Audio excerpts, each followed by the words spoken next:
ದೇವರ ಪರಿಶುದ್ಧ ನಾಮಕ್ಕೆ ಸ್ತೋತ್ರವಾಗಿ ಮತ್ತೊಮ್ಮೆ ಇವೆಲ್ಲರನ್ನು ಈ ರೀತಿಯಲ್ಲಿ ಕಾಣುವಂಥ ಕೃಪೆಯನ್ನು ತಂದೆಯಾದ ದೇವರಿಗೆ ನಾನು ವಂದಿಸ್ತೇನೆ. ಕ್ಷಣದಲ್ಲಿ ನೋಡುವ ಹಾಗೆ ಕ್ಷಣಕಾಲ ದೇವರ ವಾಕ್ಯವನ್ನು ನಾವು ಧ್ಯಾನ ಮಾಡ್ತೇವೆ. ಪ್ರತಿ ವಾರ ಒಂದೊಂದು ವಾಕ್ಯಗಳ ಮೂಲಕವಾಗಿ ನಾವೇನು ಮಾಡ್ತೀವಿ, ದೇವರ ವಾಕ್ಯವನ್ನು ಧ್ಯಾನ ಮಾಡಿಕೊಂಡು ನಮ್ಮ ಆತ್ಮಿಕ ಜೀವಿತವನ್ನು ವೃದ್ಧಿಪಡಿಸ್ಕೊಂಡು, ಹಾಗೆ ಗತಿಸಿದಂಥ ವಾರ ಯಾವ ವಾಕ್ಯವನ್ನು ಧ್ಯಾನ ಮಾಡ್ಕೊಂಡ್ವಿ? ಯಾವ ವಾಕ್ಯ ನೆನಪಿದೆಯಾ? ಹೋದ ವಾರ ಮಾಡಿಕೊಂಡು ನೋಡೋಣ. ವಾಕ್ಯ ಸಂದೇಶ ಮುಗಿಯೋಷ್ಟರಲ್ಲಿ ಬಹಳ ವೇಳೆ ನಾವು ಮಾಡುವಂತ ತಪ್ಪೇನಂತಂದ್ರೆ, ಒಂದು ವಾಕ್ಯವನ್ನ ಧ್ಯಾನ ಮಾಡಿಕೊಂಡ ನಂತರ ಆ ವಾಕ್ಯವನ್ನ ನಾವೇನ್ ಮಾಡ್ಬೇಕು? ಮೆಲುಕು ಹೇಳೋಣ, ಮೆಲುಕು ಹಾಕ್ಬೇಕು. ಮರಳಿ ಮರಳಿ ನಾವೇನ್ ಮಾಡ್ಬೇಕು? ಮೆಲುಕು ಹಾಕ್ಬೇಕು. ನಾವು ಈ ವಾರ ಒಂದು ವಾಕ್ಯವನ್ನ ಧ್ಯಾನ ಮಾಡಿಕೊಳ್ಳೋಣ. ಸಾಮಾನ್ಯವಾಗಿ ಪ್ರತಿ ಮನುಷ್ಯ ತನ್ನ ಜೀವನದಲ್ಲಿ ಏನ್ ಮಾಡ್ತಾ ಇರ್ತಾನೆ? ಕೆಲವು ತಪ್ಪುಗಳನ್ನ ಮಾಡ್ತಾ ಇರ್ತಾನೆ. ಅರೆ ಆ ತಪ್ಪಿನ ನಿಮಿತ್ತವಾಗಿ ಏನಾಗ್ತಾ ಇರುತ್ತೆ? ತನ್ನ ಜೀವನದಲ್ಲಿ ಇಲ್ಲ, ನಾನು ಎಲ್ಲ ಸರಿ ಇರ್ತೀನಿ, ಆರಾಮಾಗಿದ್ದೀನಿ, ನನ್ನ ಜೀವನ ಏನಾಗಲ್ಲ, ಯಾವ ರೀತಿಯಲ್ಲಿ ಕೂಡ ನಾನೇನಾಗಲ್ಲ, ಚೆನ್ನಾಗೇ ಇರುತ್ತೆ, ಇನ್ನೂ ಮೇಲೆ ಬರ್ತೀನಿ, ನಾನು ಅಭಿವೃದ್ಧಿ ಹೊಂದುತ್ತೀನಿ ಅನ್ನುವಂಥ ಆಲೋಚನೆ ಬಹಳ ಜನರಲ್ಲಿ ಇರುವಂಥದ್ದು. ಏನ್ ಮಾಡ್ತೀನಿ? ತಪ್ಪು ಮಾಡಾದ್ರೂ ಕೂಡ ನಾನು ಏನ್ ಮಾಡ್ಬೋದು? ಅಭಿವೃದ್ಧಿ ಹೊಂದುತ್ತೀನಿ ಅಂತ ಆಲೋಚನೆ. ಆದ್ರೆ ವಾಕ್ಯದ ಪ್ರಕಾರವಾಗಿ ದೇವರ ನಿಮಿತ್ತದ ಮೂಲಕವಾಗಿ ಯೋಚನೆ ಮಾಡೋದಾದ್ರೆ ಯಾವ ಮನುಷ್ಯನು ಕೂಡ ಏನಾಗಲ್ಲ ಅಂತ ಹೇಳಿದ್ರೆ, ತನ್ನ ತಪ್ಪಿನ ದೆಸೆಯಿಂದ ಅಥವಾ ತನ್ನ ಪಾಪದ ದೆಸೆಯಿಂದ ಅವನ ಜೀವನವನ್ನ ಅಭಿವೃದ್ಧಿಯಲ್ಲಿ ನಡೆಸೋದಕ್ಕೆ ಆಗಲ್ಲ. ಗೊತ್ತಾ?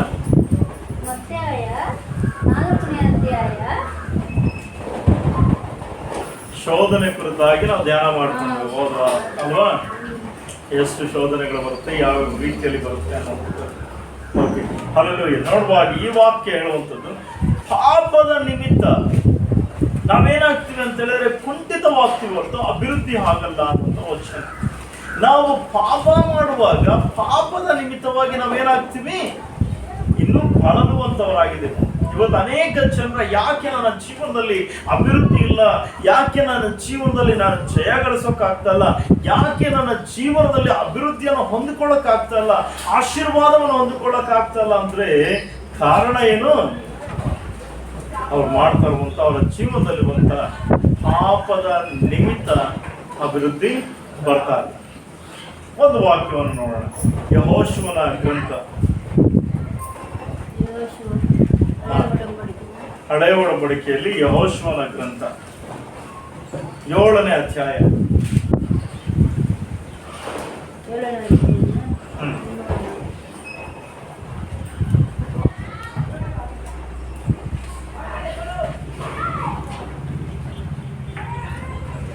ಮೊದಲನೇ ವಚನದಿಂದ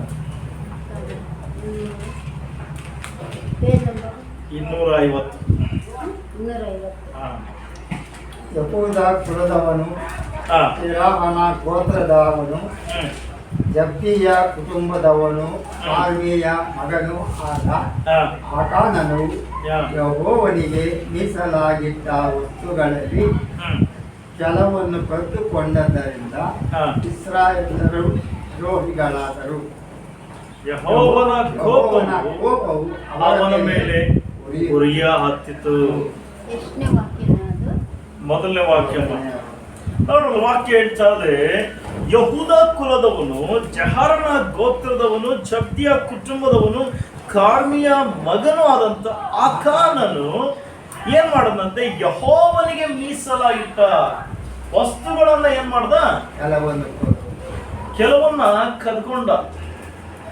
ಯಾರಿಗೂ ಗೊತ್ತಿಲ್ಲ ಬಿಡು, ಯಾರು ನೋಡ್ತಾ ಇಲ್ಲ ಬಿಡು, ಯಾರ ಕಣ್ಣಿಗೂ ಕಾಣಿಸ್ತಾ ಇಲ್ಲ ಬಿಡು ಅಂತ ಹೇಳಿ ಇವನೇನ್ ಮಾಡ್ದ ಅಂತ ಹೇಳಿದ್ರೆ, ದೇವರಿಗೋಸ್ಕರ ಮೀಸಲಾಗಿಟ್ಟಲ್ಪಟ್ಟಂತ ವಸ್ತುಗಳನ್ನ ಇವನೇನ್ ಮಾಡ್ದ? ಕದ್ದುಕೊಂಡು ಏನ್ ಮಾಡ್ದ? ತಗೊಂಡೋದ. ಎಲ್ಲಾ ವಸ್ತುಗಳಲ್ಲ, ಕೆಲವನ್ನ. ಸಾಮಾನ್ಯವಾಗಿ ಕೆಲವರು ಮಾಡ್ತಾರೆ ಈ ರೀತಿಯಲ್ಲಿ. ಕೆಲವು ಗೊಂಡಿಗಳಲ್ಲಿ, ಕೆಲವು ಬೇರೆ ಸ್ಥಳಗಳಲ್ಲಿ ದೇವರಿಗೆ ಮೀಸಲಾಗಿಟ್ಟಿರುವಂಥದ್ದು ಮುಂದೆ ಒಂದು ತಗೊಂಡೋದು, ಮಿಕ್ಕಿರೋದೆಲ್ಲ ಹಂಗಿರುತ್ತೆ, ಯಾರಿಗೂ ಗೊತ್ತಾಗಲ್ಲ ಅಲ್ವಾ? ಏನು ಗೊತ್ತಾಗಲ್ಲ?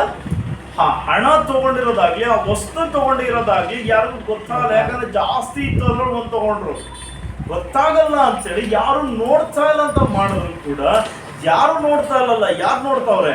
ದೇವರು ನೋಡ್ತಾ ಇದ್ದಾರೆ. ಯಾರು ನೋಡ್ತಾ ಇದ್ದಾರೆ?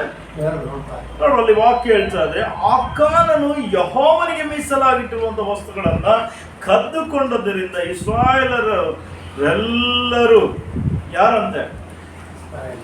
ಇಸ್ರಾಯೇಲರೆಲ್ಲರೂ ಕೂಡ ಏನಾದ್ರಂತೆ? ದ್ರೋಹಿಗಳಾದ್ರು. ಒಬ್ಬ ಮಾಡಿದಂತ ತಪ್ಪಿದು. ಯಾರು ಮಾಡಿದ್ದು? ಒಬ್ಬನು ಮಾಡಿದಂತ ತಪ್ಪಿಗೆ ಇಡೀ ಇಸ್ರಾಯೇಲರೆಲ್ಲರೂ ಕೂಡ ಏನಾದ್ರು ದ್ರೋಹಿಗಳಾದ್ರು. ಯೆಹೋವನ ಕೋಪ ಅಂದ್ರೆ ದೇವರು ಅವನು ಕದ್ದುಕೊಂಡಂತದನ್ನ ನೋಡಿದ್ದಾರೆ. ಯಾರು ನೋಡಿದ್ದಾರೆ? ದೇವರು ಆ ಮನುಷ್ಯನ ಕದ್ದುಕೊಳ್ಳುವಿಕೆಯನ್ನ ದೇವರು ನೋಡಿದ್ದಾರೆ. ತುಂಬಾ ಸಲ ನಾವು ತಪ್ಪು ಮಾಡುವಾಗ ಯಾರು ನೋಡ್ತಾ ಇಲ್ಲ ಅಂತ ತಪ್ಪು ಮಾಡ್ತಾರೆ. ಬಹಳ ಜನ ಈ ಬೀಡಿ ಸಿಗರೇಟ್ ಅಭ್ಯಾಸ ಇರುವಂತವ್ರು ಏನ್ ಮಾಡ್ತಾರೆ ಅಂತ ಹೇಳಿದ್ರೆ, ಎಲ್ರ ಮುಂದೆ ಏನಂತ ಯಾರಿಗೂ ಗೊತ್ತಿಲ್ಲರ, ಎಲ್ರ ಮುಂದೆ ಒಳ್ಳೆಯವನೇ, ಎಲ್ರ ಮುಂದೆ ಯಾವ ಅಭ್ಯಾಸಗಳು ಇಲ್ಲ, ಎಲ್ರ ಮುಂದೆ ಯಾವ ಕೆಟ್ಟ ಅಭ್ಯಾಸಗಳು ಇಲ್ಲ, ಆದ್ರೆ ರಹಸ್ಯವಾಗಿ ಹೋಗಿ ಮಾಡುವಂಥದ್ದು ಏನ್ ಮಾಡ್ತಾನೆ? ರಹಸ್ಯವಾಗಿ ಎಳಿತಾನೆ.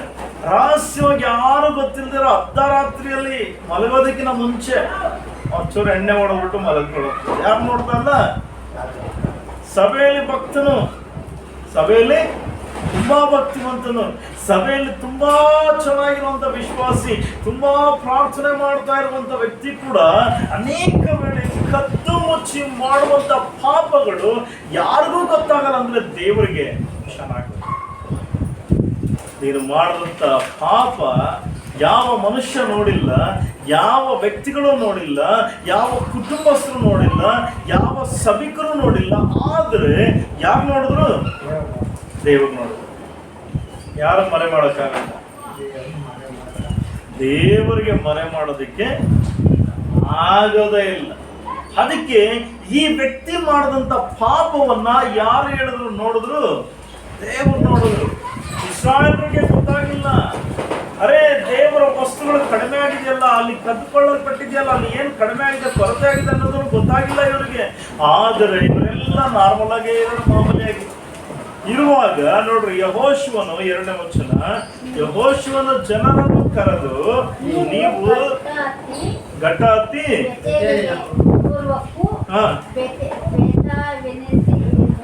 ಬೆಥಾವೆನಿಸಿ ಸಮೀಪದಲ್ಲೂ ಇರುವ ಆಯಿ ಎಂಬ ಪ್ರಾಂತವನ್ನು ಸಂಚರಿಸಿ ನೋಡಿರಿ ಎಂದು ಹೇಳಿ ಅವರನ್ನು ಯೆರಿಕೋವಿನಿಂದ ಕಳುಹಿಸಿದನು.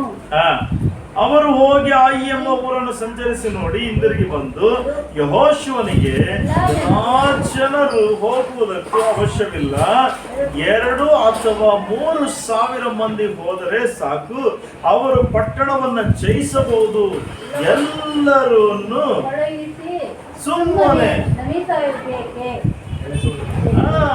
ಹೇಳದಂತೆ ಆಯಿ ಎಂಬಂತ ಪಟ್ಟಣವನ್ನ ಆಕ್ರಮಿಸಿಕೊಳ್ಬೇಕು, ಜಯವನ್ನ ಗಳಿಸಬೇಕು.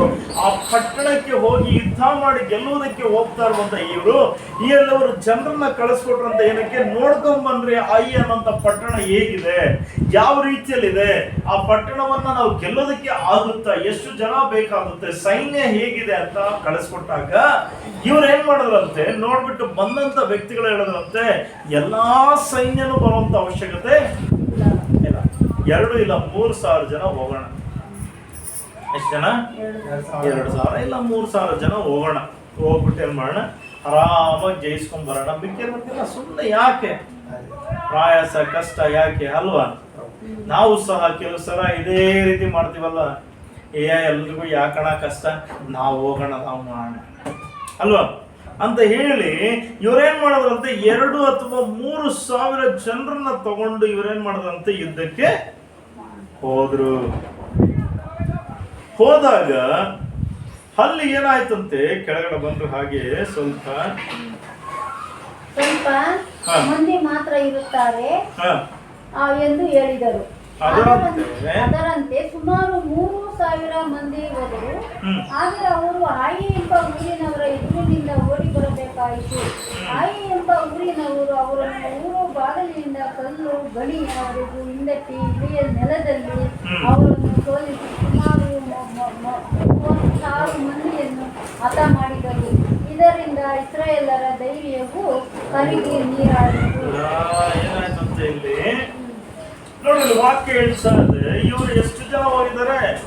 3,000 ಜನ ಹೋಗಿದ್ದಾರೆ. ಇದಕ್ಕೆ ಆ ಊರಿಗೆ ಹೋದಾಗ ಊರಿನವರೆಲ್ಲ ಏನ್ ಮಾಡ್ತಾ ಇದ್ರು ಅಂತಂದ್ರೆ, ಕಲ್ಲುಗಳು ಗಣಿಗಳು ತಗೊಂಡು ಏನ್ ಮಾಡ್ತಾ ಇದ್ರು, ಓಡದು ಇವರು ಬೆನ್ನಟ್ಟಿದ್ದಾಗ ಎಷ್ಟು ಜನ ಸತ್ತೋದ್ರು? 36 ಜನ ಮಂದಿ ಏನಾದ್ರು ಸತ್ತೋದ್ರು. ಆವಾಗ 36 ಜನ ಸತ್ತೋಗಿದ್ದೆ. ಎಷ್ಟು ಜನ ಇದ್ದಾರೆ? 3,000 ಜನರಲ್ಲಿ 36 ಜನ ಸತ್ತೋಗಿದೆ. ಇವ್ರಿಗೆ ಧೈರ್ಯ ಕರಗಿ ನೀರಾಗಿ ಹೊರಟೋಯ್ತಂತೆ. ಇವ್ರೇನ್ ಮಾಡಿದ್ರಂತೆ? ಕರಗಿ ನೀರಾಗಿ ಹೊರಟೋಗಿ ಇವ್ರ ಧೈರ್ಯ ಗೆಳಿಸ್ಕೊಂಡು ಸೋಲಿನಿಂದ ವಾಪಸ್. ಎಷ್ಟು ಜನ ಹೋದವರು? 3,000 ಜನ ಹೋಗಿ 36 ಜನ ಸತ್ತೋದ್ರೆ ಮಿಕ್ಕಿರುವಂತ 2,964 ಜನ ಭಯ ಬಿದ್ದು ವಾಪಸ್ ಬಂದರು. ಇಲ್ಲಿಗೆ ಬಂತು. ಇವಾಗ ಕಾರಣ ಏನು? ಇವರಿಷ್ಟು ಜನ ಭಯ ಪಡೋದಕ್ಕೆ, ಭಯದಲ್ಲಿ ತುಂಬೋದಕ್ಕೆ ಕಾರಣ ಏನು? ದೇವರಲ್ಲಿ ಇವರಿಗೆ ಧೈರ್ಯವನ್ನ ಕೊಡಲಿಲ್ಲ. ದೇವರಲ್ಲಿ ಜಯವನ್ನ ಕೊಡದಿರ ನಿಲ್ಲೋದಕ್ಕೆ ಕಾರಣ ಏನಂತಂದ್ರೆ, ಇವರಲ್ಲಿ ಒಬ್ಬ ವ್ಯಕ್ತಿ ಮಾಡಿದಂತ ಪಾಪದ ಸಂಗತಿ. ಒಬ್ಬನು ಮಾಡಿರೋಂಥ ಪಾಪ. ಎಷ್ಟು ಜನ ಮಾಡಿದರೆ? ಒಬ್ಬನೇ ಮಾಡಿರೋಂಥ ಪಾಪ. ದೇವರಿಗೆ ವಿರೋಧವಾಗಿ ಮಾಡಿದಂತ ಒಬ್ಬನ ಪಾಪ ಅವರ ಸೈನ್ಯ ಸೋಲನ್ನ ಕಾಣ. ಆ ಕಾನೂನು ಒಬ್ಬನೇ ಮಾಡಿದ ಪಾಪ. ಅದಾದ ನಂತರ ಇವ್ರಿಗೆ ಭಯ ಆದಿ ಹೋದ್ರು. ಯೆಹೋಶುವ ಏನ್ ಮಾಡ್ದ? ಇಸ್ರಾಯೇಲ್ರೆಲ್ಲರೂ ಕೂಡ ಬಟ್ಟೆಗಳನ್ನ ಹರ್ಕೊಂಡು ಮಂಜೂಷದ ಮುಂದೆ, ದೇವರ ವಸ್ತುಗಳ ಮುಂದೆ ಹೋಗಿ ಹರ್ಕೊಂಡು, ದೇವರೇ ಏನಾಯ್ತು ಅಂತ ಗೋಳಾಡಿದಾಗ, ಆಗ ದೇವರು ಹೇಳಿದ್ರಂತೆ ಏನಂತ, ನಿಮ್ಮಲ್ಲಿ ಒಬ್ಬನು ಒಂದು ಪಾಪವನ್ನು ಮಾಡಿದ. ಅದರಿಂದ ಏನ್ ಬರ್ತಾ ಇದೆ? ಸೋಲು ಬರ್ತಾ ಇದೆ.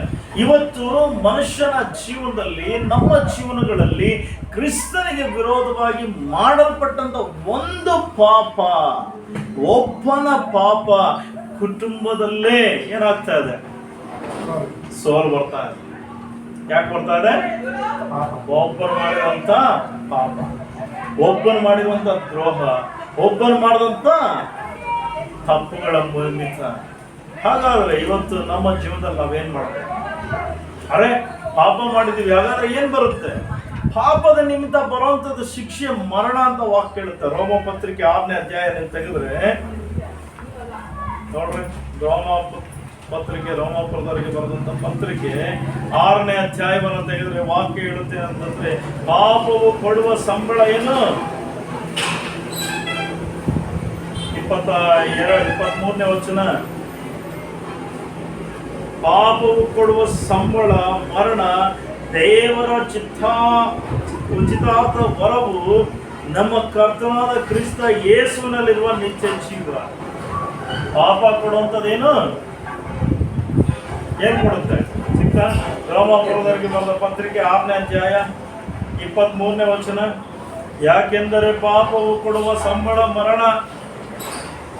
ಏನ್ ಕೊಡುತ್ತಂತೆ ಪಾಪ ಅನ್ನುವಂಥದ್ದು? ಮರಣ ಅಂತ ಹೇಳಿದ್ರೆ ಏನು? ಸೋಲೆ. ಮರಣ ಅಂತ ಹೇಳಿದ್ರೆ ನಾಶನಾನೇ. ಮರಣ ಅಂತ ಹೇಳಿದ್ರೆ ಅಭಿವೃದ್ಧಿ ಇಲ್ಲದೆ ಇರೋಂಥದ್ದೇ. ಮರಣ ಅಂತ ಹೇಳಿದ್ರೆ ಶಾಪ ತುಂಬಲ್ಪಟ್ಟಂಥದ್ದೇ ಮರಣ. 6ನೇ ಅಧ್ಯಾಯಮ್ಮ, ರೋಮಾಪುರದವರಿಗೆ ಬರೆದ ಪತ್ರಿಕೆ 6ನೇ ಅಧ್ಯಾಯ 23ನೇ ವಚನ. ಇವತ್ತು ನಮ್ಮ ಜೀವನದಲ್ಲಿ ಯಾಕೆ ಶಾಪಗಳು, ಯಾಕೆ ಅಭಿವೃದ್ಧಿ ಇಲ್ದಿರ, ಯಾಕೆ ಆಶೀರ್ವಾದ ಇಲ್ದಿರ, ಯಾಕೆ ನಮ್ಮ ಜೀವನದಲ್ಲಿ ಈ ರೀತಿಯಾದಂಥ ಫಲಕಗಳು ತುಂಬಲ್ಪಟ್ಟಿದೆ ಅಂತ ಹೇಳಿದ್ರೆ ಪಾಪದ ನಿಮಿತ್ತ. ಏನಾಗ್ಬೇಕು ಇವತ್ತು? ಹಾಗಾದ್ರೆ ನಾನು ಕೇಳುವಂಥದ್ದು, ಈ ಪಾಪವನ್ನ ಏನ್ ಮಾಡ್ಬೇಕು? ಏನ್ ಮಾಡ್ಬೇಕು? ಇವತ್ತು ನಮ್ಮಲ್ಲಿರುವಂತ, ನಾವು ಮಾಡಿದಂತ ಈ ಪಾಪವನ್ನ, ತಪ್ಪನ್ನ, ಈ ದೋಷವನ್ನ ಏನ್ ಮಾಡ್ಬೇಕು? ನಾವು ಏನ್ ಮಾಡ್ಬೇಕು?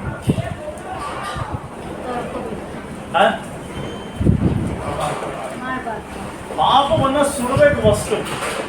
ನಾವು ಹಿಂದೆ ಮಾಡಲ್ಪಟ್ಟಂತ ಪಾಪವನ್ನ, ಹಿಂದೆ ನಡೆಯಲ್ಪಟ್ಟಂತ ಪಾಪವನ್ನ ಮೊದಲು ಏನ್ ಮಾಡಬೇಕು?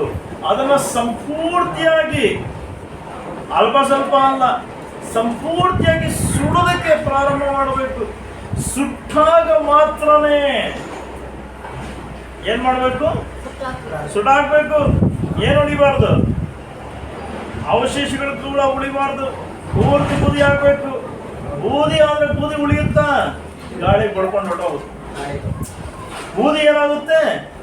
ಗಾಳಿಯಲ್ಲಿ ಹಾಕಿದ್ರು ತುರಿದ್ರು ಕೂಡ ಅಂತ ಹೊಡ್ಕೊಂಡು ಹೊರಟೋಗುತ್ತೆ. ಎಲ್ಲ ನಿಲ್ಲಲ್ಲ, ಕೊನೆಗೆ ಅದು ಇಲ್ವೇ ಇಲ್ಲ ಅನ್ನೋ ಥರ ಆಗುತ್ತೆ. ಇವತ್ತು ನಮ್ಮ ಪಾಪ ನಾವು ಏನ್ ಮಾಡ್ಬೇಕು ಅಂದ್ರೆ ಸುಡಬೇಕು.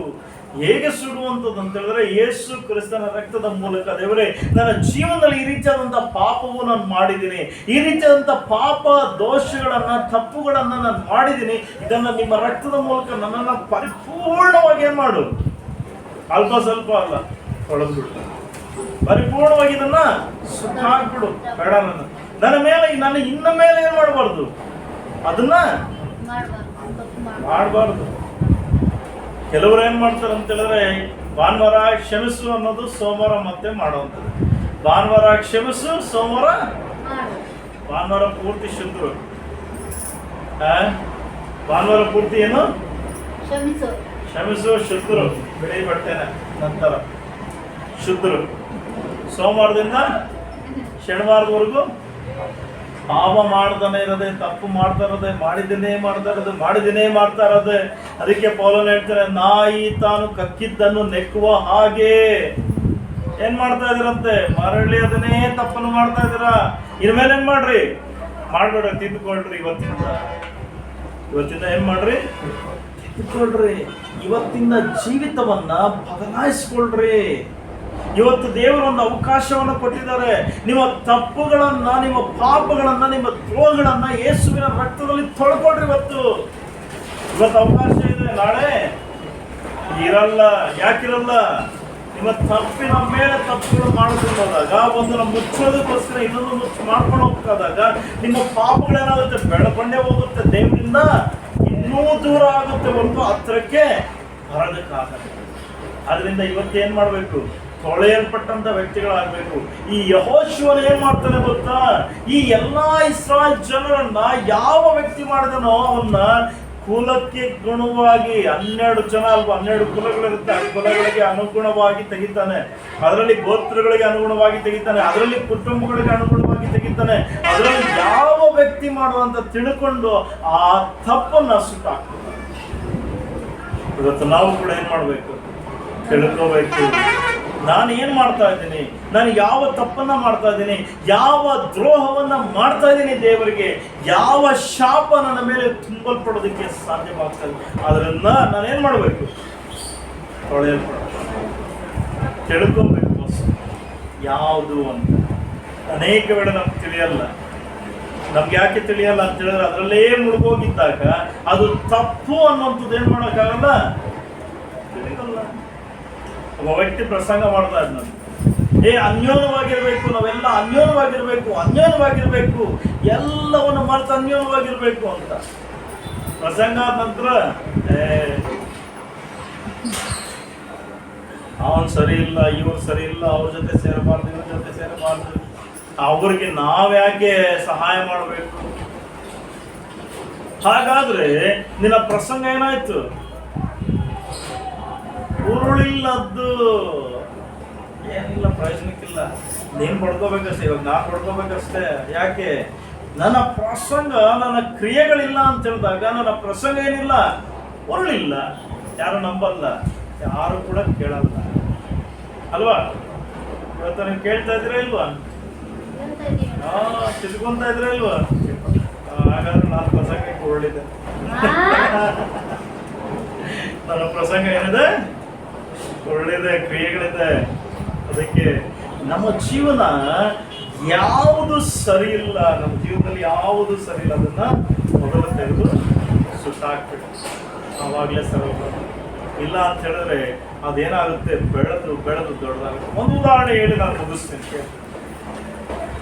ಒಬ್ಬ ವ್ಯಕ್ತಿ ಒಂದು ಮನೆಯನ್ನ ಮಾರಾಟಕ್ಕೆ ಇಟ್ಟಿದ್ದಾನೆ. ನನ್ನ ಮನೆಯನ್ನ ನಾನು ಇವತ್ತು ಉದಾಹರಣೆಗೆ ಮಾರಾಟಕ್ಕೆ ಇರ್ತೀನಿ. ಸುಮಾರು ನನ್ನ ಮನೆಯ ಬೆಲೆ ಎಷ್ಟು ಅಂತಂದ್ರೆ ಒಂದು 30-40 ಲಕ್ಷ. ಎಷ್ಟು ಬೆಲೆ? 40 ಲಕ್ಷ ಅನ್ಕೊಂಡ್ರು ಉದಾಹರಣೆ.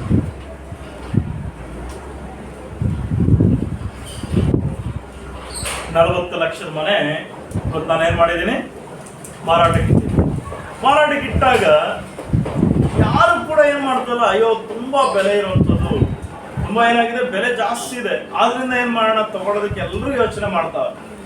ಈ ರೇಟ್ ಜಾಸ್ತಿ ಆಯ್ತು ಅಂದ್ರೆ ಮನೆ ವ್ಯಾಲ್ಯೂ ಇದೆ, ಬಟ್ ಆದ್ರೆ ಅಷ್ಟು ಮಟ್ಟಿಗೆ ದುಡ್ಡು ಯಾರ ಹತ್ರನೂ ಇಲ್ಲ, ನಮ್ಮ ಹತ್ರ ದುಡ್ಡಿಲ್ಲ, ಆದ್ರಿಂದ ಅಂತ ಯೋಚನೆ ಮಾಡಿ ಬಂದು ಹೋಗುವಾಗ ಈ ಯಜಮಾನ, ಮನೆ ಯಜಮಾನ ಒಂದು ಯೋಚನೆ ಮಾಡ್ತಾನೆ. ಏನಂತಂದ್ರೆ ಸರಿ ಒಂದು ಕೆಲಸ ಮಾಡೋಣ ಅಂತೇಳಿ ಒಬ್ಬ ಮಾರಾಟಕ್ಕೆ ಬಂದಂತ ವ್ಯಕ್ತಿಗೆ ಹೇಳ್ದ, ಸರ್ ತಗೊಳ್ರಿ ಮನೇನ, 40 ಲಕ್ಷದ ಮನೆಯನ್ನ ನಾನು ಎಷ್ಟು ಕೊಡ್ತೀನಿ ನಿಮ್ಗೆ, 20 ಲಕ್ಷಕ್ಕೆ ಕೊಡ್ತೀನಿ. ಎಷ್ಟಕ್ಕೆ? 25 ಲಕ್ಷ ಕೊಡ್ತೀನಿ. ಆದರೆ ಒಂದು ಕಂಡೀಷನ್ ಅಂತ, ಏನಂತಂದ್ರೆ ಈ ಮಳೆ ಹೊಡೆದಿರುವಂತ ಜಾಗ ಮಾತ್ರ, ಅಷ್ಟು ಸ್ಥಳ ಮಾತ್ರ, ಗೋಡೆಯ ಸ್ಥಳ ಮಾತ್ರ ನಾನೇನ್ ಮಾಡ್ತೀನಿ, ನೀವು ನನಗೆ ರಿಜಿಸ್ಟರ್ ಮಾಡಿ ಕೊಡ್ಬೇಕು. ಆ ಗೋಡೆ ಮೇಲೆ ಮಳೆ ಹೊಡೆದಿರುವಂತ ಸ್ಥಳದಲ್ಲಿ ನಾನು ಏನ್ ಬೇಕಾದ್ರೂ ನೆತ್ತಾಕ್ಬೋದು, ಏನಾದ್ರೂ ಇಟ್ಕೋಬಹುದು, ಹೇಗಾದ್ರೂ ಮಾಡ್ಕೋಬಹುದು. ಆ ಗೋಡೆ ಅಷ್ಟು ಮಾತ್ರ ನನಗೆ, ಬೇಕಿದ್ದೆಲ್ಲ ನಿಮ್ಗೇನೆ. ಸರಿನಾ? ಇದು ಒಪ್ಪಂದ ಆಯ್ತು. ಇವನು ಖುಷಿ ಪಟ್ಟ, ಅಯ್ಯೋ 40 ಲಕ್ಷದ ಮನೆ ಎಷ್ಟಕ್ಕೆ ಸಿಗ್ತಾ ಇದೆ ನನಗೆ, ಬರೀ 20 ಲಕ್ಷಕ್ಕೆ ಸಿಗ್ತಾ ಇದೆ, ಯಾಕೆ ಬೇಡ ಅನ್ಬೇಕು, ತಗೊಳ್ಳಿ ಇವರು ಗೋಡೆ ಮಳೆ ತಾನ ಎಲ್ಲೇ ಇಟ್ಕೊಳ್ಳಿ ಅಂತೇಳಿ ರಿಜಿಸ್ಟರ್ ಮಾಡೋದು. ಏನಂತಂದ್ರೆ ಈ ಮನೆ ಪೂರ್ತಿ ಈತನಿಗೆ, ಆ ಗೋಡೆ ಮಳೆ ಇರುವಂತ ಅಷ್ಟು ಸ್ಥಳ ಮಾತ್ರ ಯಾರಿಗೆ, ಈತನಿಗೆ ಅಂತ ಅದು ರಿಜಿಸ್ಟರ್ ಮಾಡಿಸಿದ ಮೇಲೆ ಗೃಹ ಪ್ರವೇಶ ಆಯ್ತು, ಎಲ್ಲ ಆಯ್ತು. ಒಂದು ಚೆನ್ನಾಗಿರುವಂತ ಬ್ಯಾಗ್ ತಗೊಂಬಂದ. ಬ್ಯಾಗ್ ತುಂಬಾ ಸುಂದರವಾಗಿರುವಂತ ಬ್ಯಾಗ್, ನೋಡೋದಕ್ಕೆ ಅಂದವಾಗಿ ಒಂದು ಡಿಸೈನ್ ಇರುವಂತ ಬ್ಯಾಗ್ ತಗೊಂಬಂದು ಏನ್ ಮಾಡ್ದ, ಆ ಮಳೆಗೆ ತಗಲಾಕದ. ಯಾರು? ಹಳೆ ಓನರ್. ಈತ ನೋಡ್ದ, ಯಾರು? ಹೊಸ ಓನರ್ ತಗೊಂಡಂತ ವ್ಯಕ್ತಿ ನೋಡ್ದ, ಚೆನ್ನಾಗಿದೆ, ಏನು ಚೆನ್ನಾಗೈತೆ ಪಾಪ, ಚೆನ್ನಾಗಿರೋದೇ ತಗಲಾಕೊಂಡು. ಅದ್ರಲ್ಲೇನಂತ ನನಗೆ 20 ಲಕ್ಷ ಉಳಿದಿದ್ದಲ್ದಿರೋ ನನ್ನ ಮನೆ ಡೆಕೋರೇಷನ್ ಬೇರೆ ಮಾಡು, ಚೆನ್ನಾಗಿಟ್ಕೊಂಡ ಹೋಗ್ಲಿ ಅಂತ ಖುಷಿ ಆಗ್ಬಿಟ್ಟ. ಆದ್ರೂ ಒಂದು ಅನುಮಾನ ಇರುತ್ತಲ್ಲ, ಏನದ್ರಲ್ಲಿದೆ. ಸರಿ ತಂದು ಹಾಕಿದ್ರೆ ಸುಟ್ಟಾಗ್ಬಿಟ್ಟ. ಸ್ವಲ್ಪ ದಿನ ಆಯ್ತು, ಒಂದು ದಿನ ಆಯ್ತು, ಸ್ವಲ್ಪ ಏನೋ ಒಂದು ರೀತಿ ಗಜಿಬಿಜಿ ಪ್ರಾರಂಭ ಆಯ್ತು. 2 ದಿನ ಆಯ್ತು, ಸ್ವಲ್ಪ ಏನೋ ಕೆಟ್ಟ ವಾಸನೆ ಬರೋದಕ್ಕೆ ಪ್ರಾರಂಭ ಆಯಿತು. 3 ದಿನ ಆಯಿತು, ಇನ್ನು ಸ್ವಲ್ಪ ವಾಸನೆ ಜಾಸ್ತಿ ಆಯಿತು. 4 ದಿನ ಆಯಿತು, ವಾಸನೆ ಜಾಸ್ತಿ ಆಯಿತು. ಮನೆಯೆಲ್ಲ ಒಣಗಿಸಿದ್ರು, ಎಲ್ಲ ಏನೋ ಆಗಿದೆ, ಏನೋ ಆಗಿರಬೇಕು ಅಂತ ಎಲ್ಲ ಸ್ವಚ್ಛ ಮಾಡಿದ್ರು. ಏನು ಮಾಡಿದ್ರು ಕೂಡ ವಾಸನೆ ಹೋಗಿಲ್ಲ. ಕೊನೆಗೆ ಯೋಚನೆ ಮಾಡಿ ನೋಡಿದಾಗ ಆ ಬ್ಯಾಗ್ ಒಳಗಡೆಯಿಂದ ಏನೋ ಕೆಟ್ಟ ವಾಸನೆ ಬರ್ತಾರೆ. ಸರಿ ಅಂತ ಬಂದು ಓನರ್ಗೆ ಫೋನ್ ಮಾಡಿ ಕರೆದ್ರು, ಸರ್ ನೀವು ತಗಲಾಕಿರೋ ಬ್ಯಾಗಲ್ಲಿ ಏನು ಬರ್ತಾ ಇದೆ, ವಾಸನೆ ಬರ್ತಾ ಇದೆ. ಬರ್ಲಿ ಬಿಡಪ್ಪ, ಯಾರೋ ತಗಲಾಕಿರೋ ಬರ್ಲಿ ಬಿಡಪ್ಪ, ಏನು ಪರವಾಗಿಲ್ಲ. ಇಲ್ಲ ಸರ್ ಅದು ವಾಸನೆ ಬರ್ತದೆ, ಮನೇಲಿ ಇರೋಕ್ಕಾಗ್ತಲ್ಲ ಸರ್. ಅದು ನನ್ನ ಸಮಸ್ಯೆ ಅಲ್ಲ, ನೀನೇನ್ ಮಾಡಿದ್ಯಾ, ನನಗೆ ರಿಜಿಸ್ಟರ್ ಮಾಡ್ಕೊಟ್ಟಿದ್ಯಾ ಏನಂತ, ತಗಲಾಗದಕ್ಕೆ ಬ್ಯಾಗ್ ತಗಲಾಕಷ್ಟು ಸ್ಥಳ ನನಗೆ ಅಂತ ರಿಜಿಸ್ಟರ್ ಮಾಡಿದ್ಯಾ, ನಾನು ಬ್ಯಾಗ್ ತಗಲಾಕೊಂಡಿದ್ದೀನಿ. ಆ ಮಳೆ ಅಷ್ಟು ಜಾಗ ನಂದು, ನಾನು ಏನು ಬೇಕಾದ್ರೆ ತಗಲಾಕೋಬಹುದು, ನಿನಗೆ ಹಾಕಬೇಕು. ಸರಿ ಅಂತ ಹಂಗೆ ಇದ್ದ. ಇನ್ನೂ ವಾಸನೆ ಜಾಸ್ತಿ ಆಯಿತು, ಇರೋಕ್ಕಾಗ್ತಾ ಇಲ್ಲ. ಸೆಂಟ್ಗಳು ಹೊಡೆದ್ರು, ರೂಮ್ ಫ್ರೆಶ್ನರ್ಗಳು ಹೊಡೆದ್ರು, ಏನೇನೋ ತಂದಿಟ್ರು, ವಾಸನೆ ಹೋಗ್ತಾ ಇಲ್ಲ. ಗೊಪ್ಪು ವಾಸನೆ ಬರ್ತಾನೆ ಇದೆ. ಇದಕ್ಕಾಗ್ತಾ ಇಲ್ಲ. ಹೆಂಡತಿ ಮಕ್ಕಳು ಜಗಳ ಮಾಡಿದ್ರು, ಅದನ್ನ ತೆಗೆದಾಕು. ಕೊನೆಗೆ ಹೆಂಡತಿ ಮಕ್ಕಳು ನಾವು ತವ್ರ ಮನೆಗೆ ಹೋಗ್ತೀವಿ ಅಂತ ಹೊರಟೋಗ್ತೀವಿ. ಇವನು ಏನು ಮಾಡೋಕ್ಕೂ ಗೊತ್ತಾಗಿಲ್ಲ. ಕೊನೆಗೆ ಓನರ್ನ ಕರೆಸ್ದ, ಸಾರ್ ತೆಗೀರಿ ಸರ್. ತೆಗಿಯಲ್ಲಪ್ಪ, ನಮ್ದದು ಜಾಗ ಅಲ್ವಾ, ನಮ್ಮ ಜಾಗದಲ್ಲಿ ನಾವೇನ್ ಬೇಕಾದ್ರೂ ಮಾಡ್ಬೋದು ಅಲ್ವೇ ಅಂತಂದ. ಸರಿ, ಇದಕ್ಕೆ ಪರಿಹಾರ ಹುಡುಕದ ಏನ್ ಮಾಡೋದು ಗೊತ್ತಿಲ್ಲ. ಸರ್ ಒಂದು ಕೆಲಸ ಮಾಡ್ರಿ, ನಾನು ಕೊಟ್ಟಿರೋ ದುಡ್ಡು ಕೊಟ್ಬಿಡ್ರಿ, ಈ ಮನೆ ಮತ್ತೆ ನಿಮ್ಗೆ ವಾಪಸ್ ಬರ್ಕೊಡ್ತೀನಿ ಅಂತ ಹೇಳ್ದೆ. ನಾನು ಕೊಡಲ್ಲ, ನನಗೆಷ್ಟು, ನಾನು ಈ ಮನೆಗೆ ಅಂತ ಹೇಳಿದ್ರೆ ನಾನು ಒಂದು 5 ಲಕ್ಷ ಕೊಡ್ತೀನಿ. ಎಷ್ಟು ಕೊಡ್ತೀನಿ? ಎಷ್ಟು ಕೊಟ್ಟಿರೋದು ಇವನು? 5 ಲಕ್ಷ ಕೊಡ್ತೀನಿ. ಕೈಕ ಯೋಚನೆ ಮಾಡ್ದ, ಪೂರ್ತಿ ಇದೇ ರೀತಿ ಇದ್ದು ಪ್ರಾಣ ಕಳ್ಕೊಂಡು ಏನೋ ಆಗೋದಕ್ಕಿಂತ ಹೋದ್ರೆ ಹೋಯ್ತು ಅಂತೇಳಿ 15 ಲಕ್ಷ ಅವನಿಗೆ ಬಿಟ್ಟು 5 ಲಕ್ಷ ಇಸ್ಕೊಂಡು ಮತ್ತೆ ಅವನಿಗೆ ಬರ್ಕೊಟ್ಟು. ಪಾಪ ಅನ್ನೋಂಥದ್ದು ಹಾಗೆ ಸಣ್ಣ ಮಳೆಯಲ್ಲಿ ಸಣ್ಣದಾಗಿ ಸಿಕ್ಸಿರೋಂಥದ್ದು ಅದೇನಾಗುತ್ತೆ, ದೊಡ್ಡದಾದಂಥ ವಾಸನೆ ಹೊಡೆಯುತ್ತೆ, ಗಬ್ಬು ವಾಸನೆ ಬರುತ್ತೆ, ನಮ್ಮ ಜೀವನವನ್ನೇ ಕೆಡಿಸೋದಕ್ಕೆ, ನಾಶನಕ್ಕೆ ಬರುವಂಥದ್ದಾಗಿದೆ. ಅದಕ್ಕೆ ಸಣ್ಣ ಪಾಪವನ್ನ ಅಲ್ಲಿಗೆ ಸುಟ್ಟು ಹಾಕೋದಕ್ಕೆ ಪ್ರಾರಂಭ ಮಾಡಿ, ಆಮೇಲೆ ಅವನ ತೆಗೆದ ಬ್ಯಾಗ್ನ ತಗೊಂಡೋಗಿ ಸುಟ್ಟು ಹಾಕ್ಬಿಟ್ಟ. ನೋಡಕ್ಕೆ ಬ್ಯಾಗ್ ಚೆನ್ನಾಗಿದೆ, ನೋಡೋದಕ್ಕೆ ಚೆನ್ನಾಗಿರುತ್ತೆ, ಪಾಪ ಅನ್ನೋಂಥದ್ದು ಕೂಡ ಚೆನ್ನಾಗಿರುತ್ತೆ. ಇವನು ಕದ್ದುಕೊಳ್ಳುವಾಗ ಆ ಕದ್ದುಕೊಳ್ಳುವಂಥ ವಸ್ತು ಚೆನ್ನಾಗೇ ಇರುತ್ತೆ ಅಲ್ವಾ. ದಾರಿಯಲ್ಲಿ ಹೋಗ್ತಾ ಮಾವಿನ ಹಣ್ಣು ತುಂಬಾ ಚೆನ್ನಾಗಿರುತ್ತೆ, ತಿನ್ನೋದಕ್ಕೆ ತಗೊಂಡೋಗ್ತೀವಿ, ತಿಂತೀವಿ. ಆದ್ರೆ ನಾವು ಮಾಡಿರೋ ಕೆಲಸ ಏನು? ಕಳ್ತನನೇ. ಏನ್ ಕಳ್ತನ ಮಾಡೋದು? ಕಳ್ತನನೇ. ಇವತ್ತು ನಮ್ಮ ಜೀವನವನ್ನ ಶುದ್ಧಿಪಡಿಸ್ಕೊಂಡಾಗ ದೇವರು ಇಸ್ರಾಯೇಲರಿಗೆ ಯಾವ ರೀತಿಯಲ್ಲಿ ಜಯವನ್ನು ಕೊಟ್ಟರು, ಅದನ್ನ ಸುಟ್ಟಾಕಿ ಮುಂದಕ್ಕೆ ಹೋದ್ರು. ಅವರು ಮುಂದಕ್ಕೆ ಹೋದಾಗ ಅವರ ಜೀವನ ಆಶೀರ್ವಾದವಾಗಿ ನಿಂತು. ಅದೇ ರೀತಿಯಲ್ಲಿ ನಮ್ಮ ಜೀವನ ಆಶೀರ್ವಾದವಾಗಿರ್ಬೇಕು ಅಂತ ಹೇಳಿದ್ರೆ ನಮ್ಮ ಪಾಪವನ್ನ ನಾವೇನ್ ಮಾಡ್ಬೇಕು? ಸುಟ್ಟಾಕ. ಇವತ್ತಿಂದ ಸುಡುವಂತ ವ್ಯಕ್ತಿಗಳನ್ನ ಮಾಡಬೇಕು. ಆಗ ನಮ್ಮ ಜೀವನವನ್ನ, ನಮ್ಮ ಜೀವಿತವನ್ನ ದೇವರಿಗೆ ಚಾರಂತ ರೀತಿಯಲ್ಲಿ ಆಶೀರ್ವಾದ ಮಾಡಿ ನಡೆಸುವಂತ. ಆದ್ರಿಂದ ದೇವರ ಈ ವಾಕ್ಯವನ್ನು ಆಶೀರ್ವಾದ ಮಾಡಲಿ. ನಮ್ಮ ಜೀವನದಲ್ಲಿ ಕೂಡ ದೇವರ ಜಯವನ್ನ, ಅಭಿವೃದ್ಧಿಯನ್ನ, ಆಶೀರ್ವಾದವನ್ನು ಒದಗಿಸಲಿ ಅಂತ ನಾವು ಪ್ರಾರ್ಥನೆ ಮಾಡ್ಕೊಂಡು ನಾವೆಲ್ಲರೂ ಕೂಡ ನಮ್ಮ ಕಣ್ಣುಗಳನ್ನು ಮುಚ್ಚಿ ಪ್ರಾರ್ಥನೆ ಮಾಡ್ಕೊಂಡು. ಮಹೋನ್ನತನ ಅಂತ ದೇವರೇ, ಸರ್ವೋನ್ನತನ ಅಂತ ದೇವರೇ, ಸರ್ವ ಸ್ತುತಿಗಳಿಗೆ ಪಾತ್ರನಾದಂಥ ಪರಿಶುದ್ಧನಾದಂಥ ದೇವರೇ, ನಿಮಗೆ ಸ್ತೋತ್ರದಲ್ಲಿ ನಿನ್ನ ವಾಕ್ಯ ಹೇಳುವ ಹಾಗೆ ಕರ್ತನ ಆ ಕಾನೂನು ಮಾಡಿದಂಥ ಒಂದು ತಪ್ಪಿನ ನಿಮಿತ್ತ ದೇವರೇ, ಒಂದು ಪಾಪದ ನಿಮಿತ್ತ ದೇವರ ವಸ್ತುಗಳನ್ನ ಕೆಲವನ್ನ ತೆಗೆದುಕೊಂಡ ನಿಮಿತ್ತ ದೇವರೇ, ಇಡೀ ಇಸ್ರಾಯೇಲ್ ಜನರು ಕರ್ತನೆ ಸೋಲನ್ನ ಕಂಡಂಥದ್ದು, ಅನೇಕರು ಮರಣವನ್ನೇ ಅನುಭವಿಸಿದ್ದಾರೆ ದೇವರೇ. ನಮ್ಮ ಜೀವನದಲ್ಲಿ, ನಮ್ಮ ಕುಟುಂಬದ ಜೀವಿತದಲ್ಲಿ ಕೂಡ ದೇವರೇ, ನಾವು ಮಾಡುವಂಥ ಸಣ್ಣ ತಪ್ಪಿನ ನಿಮಿತ್ತ, ಸಣ್ಣ ಪಾಪದ ನಿಮಿತ್ತ ನಾವು, ನಮ್ಮ ಕುಟುಂಬವು, ನಮ್ಮ ಜೀವಿತವು ಕರ್ತನೆ, ನಮ್ಮ ಸಭೆಯು ಅಭಿವೃದ್ಧಿಯನ್ನು ಕಾಣದೆ ಕುಂಠಿತವಾದಂಥ ರೀತಿಯಲ್ಲಿ ಸೋಲನ್ನೇ ಬಯಸುತ್ತದೆ, ಹಿಂಸಾರಿ ಹೋಗುವಂತ ಸ್ಥಿತಿಯಲ್ಲಿ ತುಂಬಲ್ಪಟ್ಟಿರುತ್ತೇವೆ. ಸ್ವಾಮಿ, ನಾವು ಪ್ರಾರ್ಥಿಸ್ತೇವೆ ಅಂತ ಎಲ್ಲ ಪಾಪದ ಸಂಗತಿಗಳು, ಎಲ್ಲ ದ್ರೋಹದ ಸಂಗತಿಗಳು ಯಾವ ರೀತಿಯಲ್ಲಿ ಯೆಹೋಶುವನು ಕಂಡುಹಿಡಿದ ಪ್ರಕಾರ ನಾವು ಅದನ್ನು ಕಂಡುಕೊಂಡು ದೇವರ ಸುಟ್ಟಾಕುವಂತ ಕೃಪೆಗೆ, ಅದನ್ನು ಕರ್ತನೆ ತೆಗೆದುಹಾಕುವಂತ ಕೃಪೆಗೆ ನಮ್ಮನ್ನು ನಡೆಸಲಿದ್ದೇವೆ. ಸಮಯದಲ್ಲಿ ವಾಕ್ಯವನ್ನ ಕೇಳುತ್ತಿರುವಂತ, ವೀಕ್ಷಿಸುತ್ತಿರುವಂತ ಪ್ರತಿಯೊಬ್ಬರ ಜೀವಿತವನ್ನ ದೇವರೇ ಈ ವಾಕ್ಯಾನುಸಾರ ಆಶೀರ್ವಾದವನ್ನ, ಕೃಪೆಯನ್ನ ನೀವು ಅನುಗ್ರಹಿಸಿರಿ. ಸುಟ್ಟಲ್ಪಟ್ಟಂತ ವ್ಯಕ್ತಿಗಳು ಯಾವ ರೀತಿಯಲ್ಲಿ ಜಯಭರಿತವಾಗಿ ದೇವರೇ, ಯೆಹೋಶುವನು ಇಸ್ರಾಯೇಲ್ ಜನರೆಲ್ಲ ಜಯಭರಿತವಾಗಿ ಇಡೀ ಇಸ್ರಾಯೇಲರು ಕರ್ತನೆ ಆನಂದ ಪೂರ್ಣವಾಗಿ ತುಂಬಲ್ಪಟ್ಟ ಪ್ರಕಾರ, ಹೌದು ದೇವರೇ, ಈ ವಾಕ್ಯವನ್ನು ಕೇಳುವಂತ ಪ್ರತಿಯೊಬ್ಬರು ನಮ್ಮ ಜೀವಿತದಲ್ಲಿ ಇರುವಂತಹ ಪಾಪಗಳ ಸಂಗತಿಗಳನ್ನು ತೆಗೆದುಹಾಕಿ ದೇವರೇ, ನಮ್ಮ ಜೀವಿತವನ್ನು ಆಶೀರ್ವಾದದಲ್ಲಿ, ಅಭಿವೃದ್ಧಿಯಲ್ಲಿ ಕರ್ತನೆ ತುಂಬಲ್ಪಡುವಂತ ಕೃಪೆಗೆ ನಡೆಸಿ ನಮ್ಮ ಕರೆಗಳಿಗೆ ಒಪ್ಪಿಸುತ್ತಾ ಸಭೆಯಾಗಿ ಕೂಡಿ ಬರುವಂತ ಕೃಪೆಗೆ ನಮ್ಮ ನಡೆಸಿದಕ್ಕಾಗಿ ಸ್ತೋತ್ರ. ಸ್ವಾಮಿ, ಸಭೆಯಾಗಿ ನಡೆದಿರುವಂತ ನಮ್ಮೆಲ್ಲರನ್ನು, ನಮ್ಮ ಕುಟುಂಬಗಳನ್ನು ಆಶೀರ್ವದಿಸಿ. ಯಾವ ಸಂಕಷ್ಟ, ದುಃಖ, ವೇದನೆಯ ನಿಮಿತ್ತ ಬಂದಿರ್ತಾರ ಪ್ರತಿಯೊಬ್ಬರನ್ನ ಎಲ್ಲವನ್ನ ಪರಿಹರಿಸಿರುತ್ತಾರೆ, ಎಲ್ಲವನ್ನ ಆಶೀರ್ವಾದವನ್ನು ಅನುಗ್ರಹಿಸಿಕೊಡುತ್ತಾ, ಎಲ್ಲರ ಕುಟುಂಬಗಳಲ್ಲಿ ಸಮಾಧಾನ, ಸಂತೋಷ, ನೆಮ್ಮದಿ, ಪ್ರೀತಿ, ಅನ್ಯೋನ್ಯತೆಗಳನ್ನು ತುಂಬಿಸುತ್ತದೆ. ಆತ್ಮಿಕ ಅಭಿವೃದ್ಧಿಯನ್ನು, ಆರ್ಥಿಕವಾದಂತಹ ಸಮೃದ್ಧಿಯನ್ನು ತುಂಬಿಸುತ್ತಾ ಪ್ರತಿಯೊಬ್ಬರನ್ನ ಬೆಳೆಸಿ ನೀವು ನಡೆಸಿ, ಪ್ರತಿಯೊಬ್ಬರನ್ನು ನಿಮ್ಮ ಕರೆಗಳಿಗೆ ಒಪ್ಪಿಸುತ್ತದೆ. ಸಭೆಯನ್ನು ಆಶೀರ್ವದಿಸಿ ನಡೆಸಲೆಂದು, ಹೌದು ದೇವರೇ, ಯೂಟ್ಯೂಬ್ ಮೂಲಕವಾಗಿ ನೋಡುತ್ತಿರುವಂತಹ ಎಲ್ಲಾ ವ್ಯಕ್ತಿಗಳನ್ನು ಕೂಡ ಆಶೀರ್ವದಿಸಿ ನಡೆಸಲೆಂದು ನಿಮ್ಮ ಕೃಪೆಗಳ ಹಸ್ತಕ್ಕೆ ನಮ್ಮೆಲ್ಲರನ್ನು ಒಪ್ಪಿಸುತ್ತಾ, ನಮ್ಮ ರಕ್ಷಕನು ಕೂಡ ನಾನು ಸವಿತಿನ ಯೇಸುವಿನಲ್ಲಿ ಪ್ರಾರ್ಥಿಸಿ ಆಮೆನ್. ನಾವು ದೇವರ ಆಶೀರ್ವಾದವನ್ನು ಕೊಡೋಣ.